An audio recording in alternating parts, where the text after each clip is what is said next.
खात्मे पर जिस देश के सीने पर सांप लौटते हैं यानी पाकिस्तान, उसकी अब खैर नहीं है।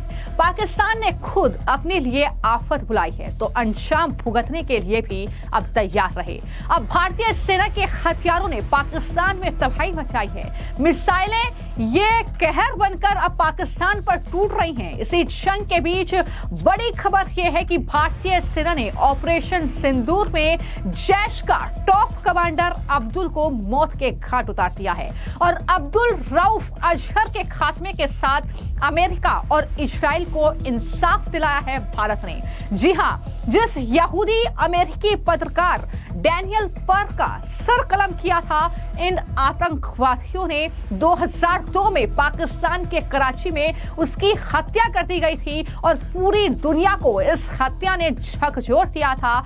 अब भारत की सेना ने एक साहसिक कार्रवाई करते हुए इस हत्या के मुख्य साजिशकर्ता का खात्मा किया है और पत्रकार डैनियल पर्ल को न्याय दिलाया है भारत की सेना ने, जिस पर अमेरिका और इजराइल ने भी भारत को कहा है थैंक यू इंडिया। यह ट्वीट किया गया है अमेरिका और इजराइल की तरफ से, जो साफ तौर पर दिखाता है कि भारत न सिर्फ आतंक से परेशान है, अमेरिका से लेकर इजराइल पर भी पाकिस्तान परस्त इन आतंकवादियों ने जुल्म बरसाया है और भारतीय सेना न सिर्फ उन 26 पहलगाम में हुई निर्दोष लोगों की मौत का बदला इन आतंकवादियों से लिया है, न सिर्फ उन्हें न्याय दिलाया है, बल्कि 23 सालों से जो डैनियल का परिवार और अमेरिका इजराइल कहीं ना कहीं उनके लिए न्याय का इंतजार कर रहा था, वो न्याय अब अमेरिका और इजराइल को भारत ने दिलाया है।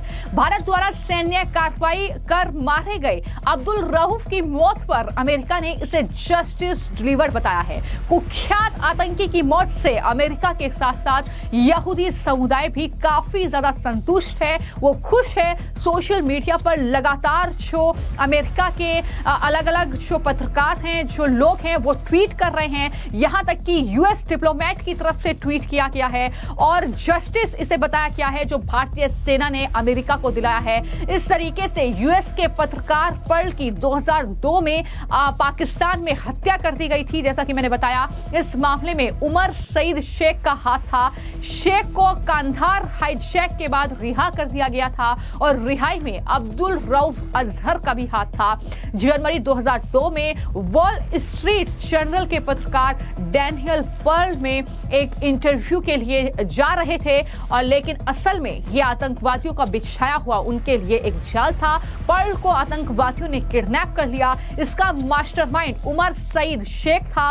पर्ल को कराची में एक जगह बंधक बनाकर रखा गया। इसके बाद उसकी निर्मम हत्या कर दी गई। यह भी दावा किया जाता है कि आतंकवादियों ने इस घटना का वीडियो तक रिकॉर्ड किया था, लेकिन जब भारत ने पाकिस्तान के उन आतंकी ठिकानों पर प्रहार किया तो इसमें आतंकी रऊफ अजहर का भी सफाया भारत ने किया है। और ये न सिर्फ भारत के लोगों को जो मौत जिनकी हुई इस पूरे पहलगाम आतंकी हमले में, उन्हें न सिर्फ न्याय उन्हें दिलाया, बल्कि जिस तरीके से अमेरिकी पत्रकार को भी कहीं ना कहीं न्याय दिलाने का काम भारतीय सेना ने किया है, उसमें लगातार लोग उनकी तारीफ कर रहे हैं। और ये जो रऊफ अजहर है जिससे दरअसल मारा गया है, वो कांधार हाईजैक का मास्टरमाइंड था। आतंकियों ने हाईजैक के बाद बंधकों को छोड़ने के बदले उमर सईद शेख समेत 3 आतंकियों की रिहाई की मांग की थी और बताया यह भी जाता है कि उमर पर्ल की हत्या का जिम्मेदार था, लेकिन अब रऊफ अजहर की मौत से पर्ल को भी न्याय मिल गया है। इजराइल भारत के आत्मरक्षा के अधिकार का समर्थन करता है, ये इजराइल की तरफ से कहा गया है और इस तरीके से इजराइल लगातार भारत को सपोर्ट कर रहा है। लेकिन क्योंकि ये अमेरिकी यहूदी पत्रकार था तो इस तरीके से न सिर्फ अमेरिका खुश है, न सिर्फ अमेरिका ये कह रहा है कि इस तरीके का जघन्य अपराध जो किया था, लगभग 22 साल के बाद भारतीय सेना ने न्याय दिलाया है पर्ल के परिवार को, पर्ल को। और इस तरीके से इजराइल से भी लगातार प्रतिक्रियाएं सामने आ रही हैं। चाहे वो इजराइल के स्पोक पर्सन हो इंडिया में, वो लिख रहे हैं कि हम भारत के साथ खड़े हैं इस आतंकवाद के खिलाफ जंग में, और जो हिमाकत, जो कहीं ना कहीं नापाक साजिश रची है पाकिस्तान ने भारत के खिलाफ, उसका मुंहतोड़ जवाब जो भारत दे रहा है उसमें हम भारत के साथ हैं, और इस तरीके के जघन्य अपराधों की कहीं जगह नहीं है, ये साफ तौर पर लगातार कहा जा रहा है। तो कुल मिलाकर डैनियल पर्ल का सर कलम करने वाले पाकिस्तानी अलकायदा से जुड़े आतंकी अब्दुल रऊफ अजहर की मौत पर न सिर्फ भारत में लगातार लोग चर्चा कर रहे हैं, भारतीय सेना का मनोबल बढ़ा रहे हैं, भारतीय सेना को सलाम कर रहे हैं, उन्हें सल्यूट कर रहे हैं, बल्कि अमेरिका और इजराइल भी ये कह रहा है कि न सिर्फ उन्होंने भारत में ये बदला जो मांग लगातार जनता कर रही थी, वो बदला पाकिस्तान समर्थित इन आतंकवादियों से लिया, बल्कि कहीं ना कहीं आज जो अमेरिका और इजराइल पर कर्ज था उनकी जनता का इस पत्रकार की मौत पर, अब वो भी कहीं ना कहीं उतार दिया है भारतीय सेना ने। इस तरीके की बातें लगातार जो है की जा रही हैं, और ये बदला आखिरकार पूरा हुआ। ये तमाम पोस्ट हैं जो कि सोशल मीडिया पर अमेरिका और इजराइल की तरफ से किए जा रहे हैं। डैनियल पर्ल की हत्या करने वाले आतंकी का शव खात्मा ऑपरेशन सिंदूर में किया गया है। हालांकि इसको लेकर डिफेंस एक्सपर्ट क्या बोलते हैं, जो लगातार युद्ध जैसे हालात जो है वो भारत और पाकिस्तान के बीच बने हुए हैं, जो अमेरिका का स्टेटमेंट आया है, जो अमेरिका के उपराष्ट्रपति ये कह रहे हैं कि ये जो लड़ाई है, ये जो जंग है, इसमें हम हस्तक्षेप नहीं करेंगे। यानी साफ कर दिया है कि भारत जो है अपनी लड़ाई खुद लड़े, और भारत चाहता भी यही है कि कोई भी दूसरा देश उसमें हस्तक्षेप ना करे। हाँ, देखिए, ये मुझे लगता है ये जो पाकिस्तान बार बार एस्केलेशन की कोशिश कर रहा है, ये उनके सेना अध्यक्ष जनरल मुनीर की कार्रवाई है। इस समय मुझे लगता है वो जनरल मुनीर का ये इतना फिक्र नहीं है कि वो पाकिस्तान को बचाए, वो अपनी कुर्सी बचाना चाहता है और अपनी कुर्सी के लिए ये हमला आगे करना चाहता है। तो अभी आगे कार्रवाई देखते हैं किस प्रकार से होती है, लेकिन भारत की तरफ से भी उसी प्रकार से उनको मुंह तोड़ जवाब मिल गया है। सबसे पहले जो भी उन्होंने अपने ड्रोन्स और मिसाइल्स भेजे, वो सभी हमारे एयर डिफेंस सिस्टम ने पकड़ के उनको नष्ट कर दिया। लेकिन जब हमने उसका काउंटर किया, तो जो लाहौर का जो एयर डिफेंस सिस्टम था वो बर्बाद हो गया है। ये ऑफिशियल चैनल से आया, हमको अपने भारत की तरफ से ऑफिशियल चैनल से आई, ये कंफर्म न्यूज़ है। बाकी अनकन्फर्म न्यूज़ भी बहुत कई आ रही हैं, लेकिन उसका मैं जिक्र नहीं कर रहा हूँ।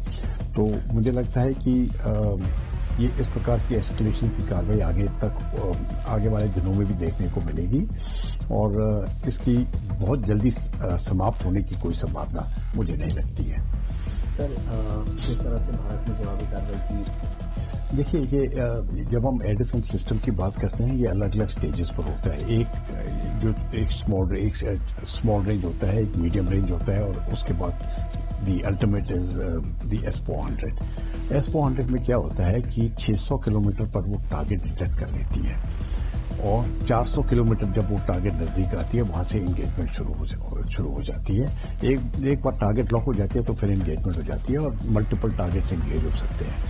लेकिन इसका मतलब नहीं है कि जो भी हमने ड्रोन्स कराए या मिसाइल्स कराए वो S-400 से हैं। उससे पहले भी जो शॉर्ट रेंज वाले मिसाइल्स हैं, वो भी जो फ्रंट लाइन में आते हैं, वो पहले काम में आते हैं, और बाद में जो अल्टीमेट है वो S-400 है।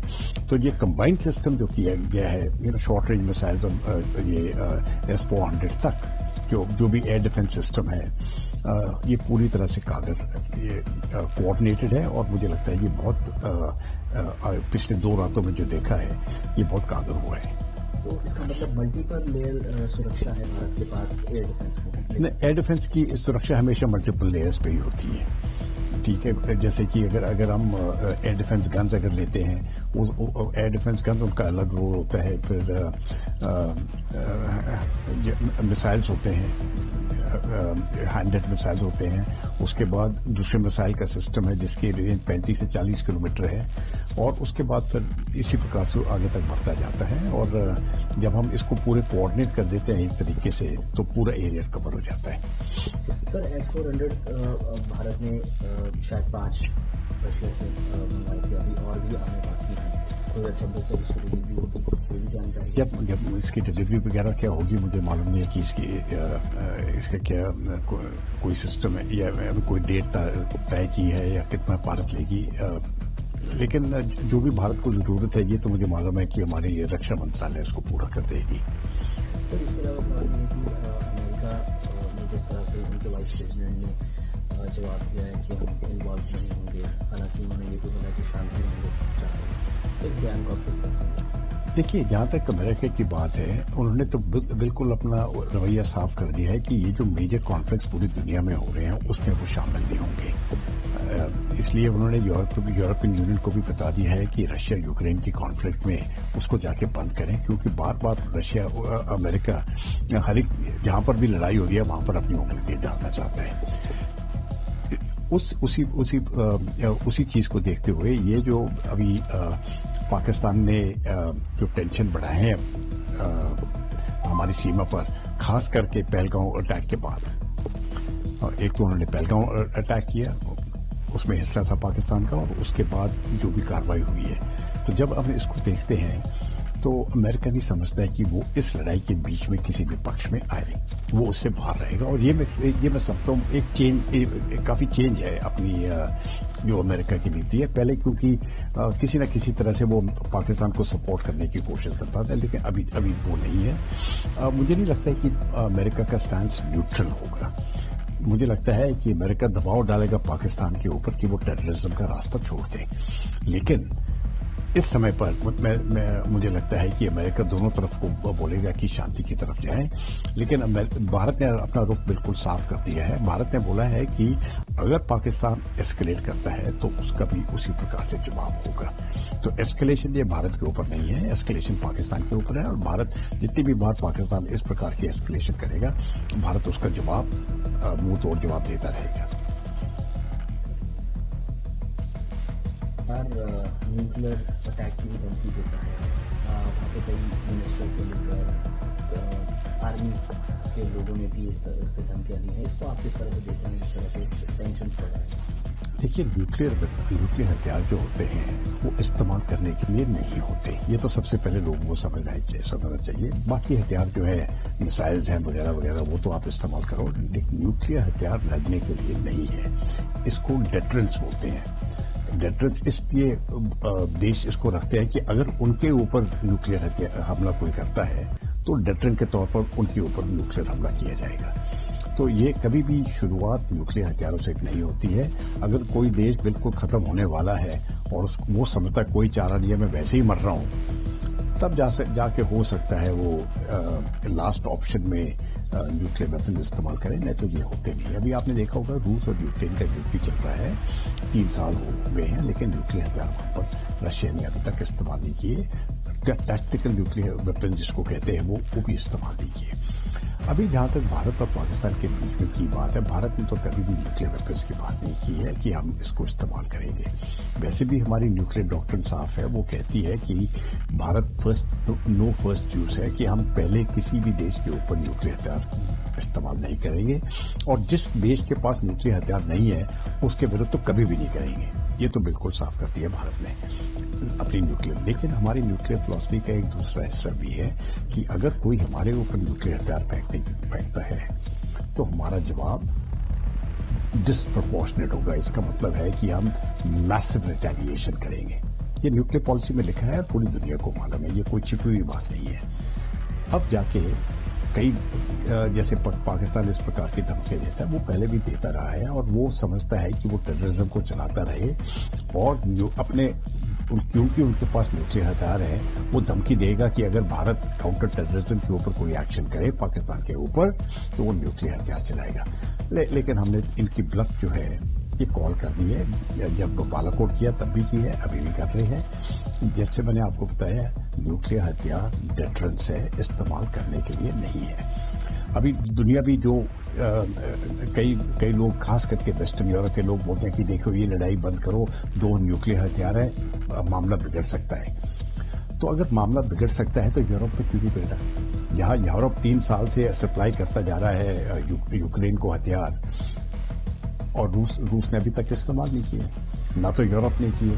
तो ये बात कहना कि दूसरों को इस प्रकार का ज्ञान देना जैसे वेस्टर्न यूरोप करता है, ये मैं ठीक नहीं समझता हूँ।